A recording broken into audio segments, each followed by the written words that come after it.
In this video, I want to discuss one of the biggest struggles that operators and owners have when it comes to operating their residential assisted living business. So if you're interested, make sure to stick around. What's going on, everyone? I hope you're all doing well. If you're new here, my name is Serge. Welcome to the channel. To all my reoccurring viewers, thank you so much for all the support and love that each and every single one of you have shown me.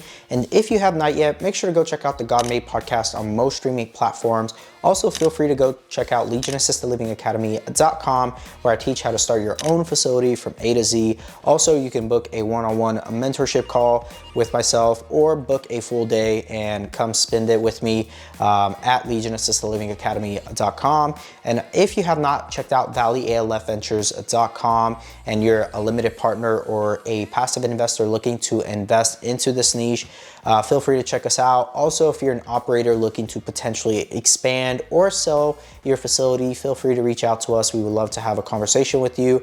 And now that the housekeeping is all done, let's go ahead and jump into the topic of this video. Oftentimes when I consult with owners and operators of current facilities, they always ask me, Serge, how do I continue to scale my business? What am I doing wrong? How do I do this? It's so frustrating. So to answer this question, there's a couple different things to keep in mind when it comes to potentially scaling your business and what you need to do. And this is one of the biggest struggles when it comes to operating these businesses. And the struggle is that as soon as you start your first location, you get excited, you're ready to hit the ground running, you start getting a couple clients, and that's all great and dandy. But what happens is you get bogged down with the admissions, the discharges, the hiring, the firing, right? You're trying to be the HR, you're trying to be the accountant, the bookkeeper. You're trying to do all these different tasks to keep your business afloat. And typically with the first location, that's how it goes. And it makes sense that that happens because in order to become profitable and eventually start scaling, you're gonna probably have to do that. And the reality of it is that it's really hard. And in the beginning, that's what I had to do. But in order to get out of that mindset and get out of that position, you have to start systemizing everything, right? Even when you start your very first location, you have to have that in mind. You have to start building out checklists of every task that you have to do as the manager, as the accountant, as HR, etc., right? You have to start putting together your standard operating procedures. And this comes in regards to your actual business infrastructure. And most times people have their policies and procedures, which has to do with the actual business of taking care of the clients and not so much the actual business of operating everything at scale, right? And so the policies and procedures that you have in regards to what the state requires is completely different than the standard operating procedures. And the reason why you want to have these SOPs, these standard operating procedures, is so that you can start delegating a lot of these tasks to other employees that you're going to bring on.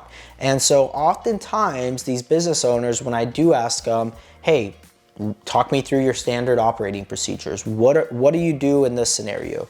What tasks are you currently finding yourself constantly doing and getting bogged down with? And then they start naming all these tasks off. And I'm like, okay, talk me through what you do for each of one of those tasks. And they can't. Why? Because they don't have a breakdown of what goes into doing that task. For instance, they go and do the groceries, right? Okay, how much are you spending for groceries? What days do you go and do those groceries, right? At what time? What does that all look like? And that's stuff that you really need to have broken down, so that way whoever you're gonna have do that, whether it be a lead caregiver, whether it be another manager you're gonna hire, whether it be an assistant manager to the manager, right? These are all things you start having to put employees into, and you got to know which employees you're going to have them do, what tasks they're going to do, and each task broken down. And so having these standard operating procedures in place will really help simplify everything for yourself as the business owner and as essentially the CEO, right? Or you could be the operating officer, or if you're at scale, you're eventually going to have to put those individuals in place. So When you start with your first location, which is the hardest and definitely takes the most time to do, you want to start incorporating all these different things in place. And so the hard thing is you're gonna have the standard operating procedures, but then you're gonna have your policies and procedures for your business for the carrying aspect of what you do and what's required by state.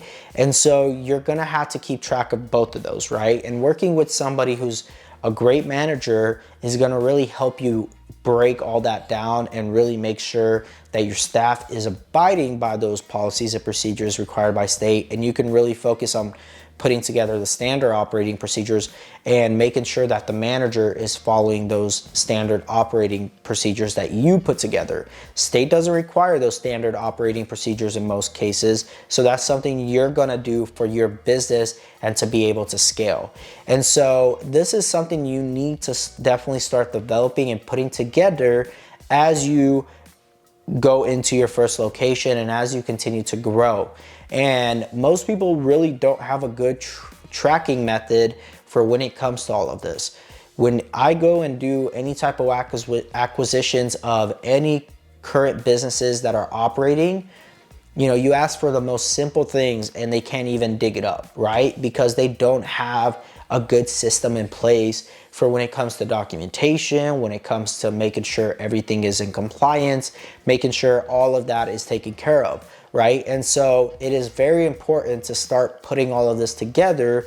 And as you continue to scale, it's gonna be even more crucial that you have all of this put together, because at the end of the day, a lot of people who exit from these businesses, a lot of it's going to come down to seeing how efficient your system is, right? When somebody comes to buy your current business, a lot of that value is going to be, okay, how much time and energy am I going to have to put it towards this new venture or business that I'm acquiring?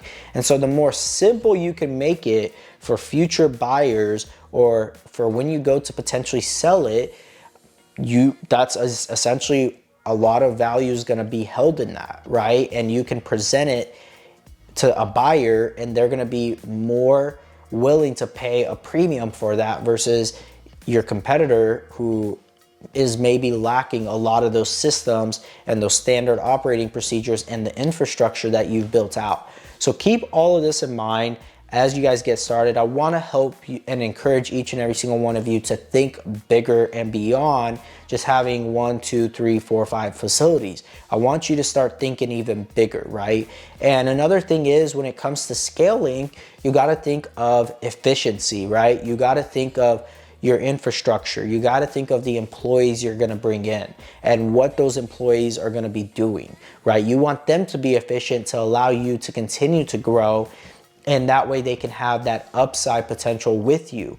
And so with all that being said, I hope that this helped you guys in regards to if you're even thinking of getting your first location or starting your very first business, or if you've already started and maybe you've contemplated growing, you know, definitely reach out to me. Definitely, you know, book a one-on-one mentorship call. Definitely, you know, reach out to us at Valley ALF Ventures. We would help to continue to expand and help you grow your operations, and hopefully give you guys even more feedback and support that is needed to do that. And so with all that being said, make sure to go check us out at legionassistedlivingacademy.com or valleyalfventures.com, and I will talk to you all in the next one.